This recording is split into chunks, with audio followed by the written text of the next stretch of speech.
by Jean Craighead George. The 6th chapter. I meet one of my own kind and have a terrible time getting away. 5 notches into June, my house was done. I could stand in it, lie down in it, and there was room left over for a stump to sit on. On warm evenings I would lie on my stomach and look out the door, listen to the frogs and nighthawks, and hope it would storm so that I could crawl into my tree and be dry.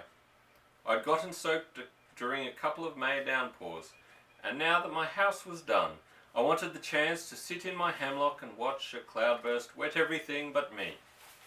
This opportunity didn't come for a long time. It was dry.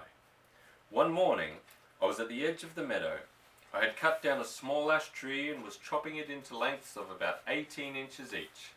This was the beginning of my bed that I was planning to work on after supper every night. With the golden summer upon me, food was much easier to get, and I actually had several hours of free time after supper in which to do other things. I'd been eating frogs' legs, turtles, and best of all, an occasional rabbit. My snares and traps were set now. Furthermore, I had a good supply of cattail roots I'd dug in the marsh. If you ever eat cattails, be sure to cook them well. Otherwise the fibres are tough, and they take more chewing to get the starchy food from them than they are worth.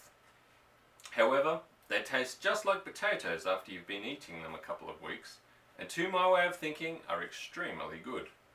Well, anyway, that summer morning when I was gathering material for a bed, I was singing and chopping and playing a game with a raccoon I'd come to know. He had just crawled in a hollow tree and had gone to bed for the day when I came to the meadow. From time to time I would tap on his tree with my axe. He would hang his sleepy head out, snarl at me, close his eyes and slide out of sight. The third time I did this, I knew something was happening in the forest. Instead of closing his eyes, he pricked up his ears and his face became drawn and tense. His eyes were focused on something down the mountain. I stood up and looked. I could see nothing. I squatted down and went back to work. The raccoon dove out of sight. "Now what's got you all excited?" I said, and tried once more to see what he had seen. I finished the posts for the bed and was looking around for a bigger ash to fell and make slats for the springs when I nearly jumped out of my shoes. "Now what are you doing up here all alone?" It was a human voice. I swung around and stood face to face with a little old lady in a pale blue sunbonnet and a loose brown dress. "Oh gosh," I said, "don't scare me like that.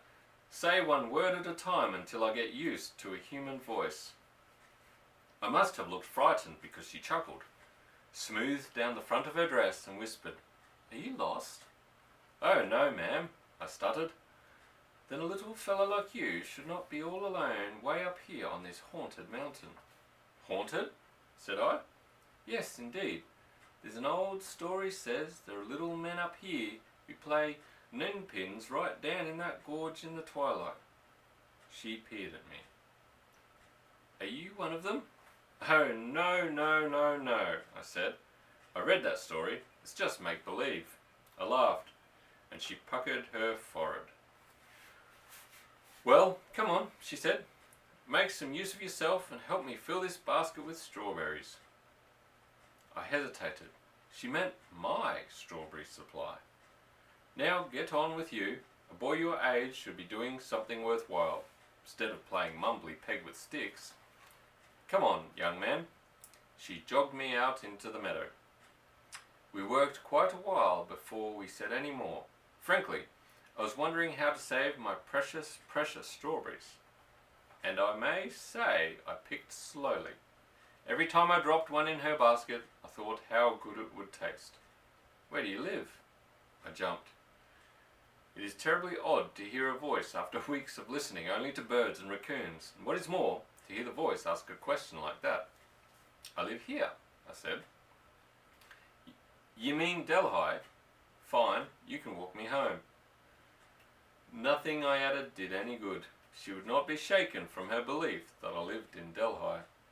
So I let it go. We must have reaped every last strawberry before she stood up, put her arm in mine and escorted me down the mountain. I certainly was not escorting her. Her wiry little arms were like crayfish pinchers. I couldn't have gotten away even if I'd tried, so I walked and listened. She told me all the local and world news, and it was rather pleasant to hear about the National League, an atom bomb test, and a Mr. Riley's three-legged dog that chased her chickens. In the middle of all this chatter, she said, "That's the best strawberry patch in the entire Catskill range. I come up here every spring. For 40 years I've come to that meadow for my strawberries. It gets harder every year, but there's no jam can beat the jam from that mountain. I know. I've been around here all my life." Then she went right into the New York Yanks without putting in a period. As I helped her across the stream on big boulders, I heard a cry in the sky. I looked up. Swinging down the valley on a long pointed wings was a large bird. I was struck by the ease and swiftness of its flight. "Duckhawk," she said. "Nests around here every year. My man used to shoot 'em. He said they killed chickens, but I don't believe it. The only thing that kills chickens is Mr. Riley's three-legged dog." She dipped and teetered as she crossed the rocks, but kept right on talking and stepping as if she knew that no matter what, she would get across. We finally reached the road. I wasn't listening to her very much.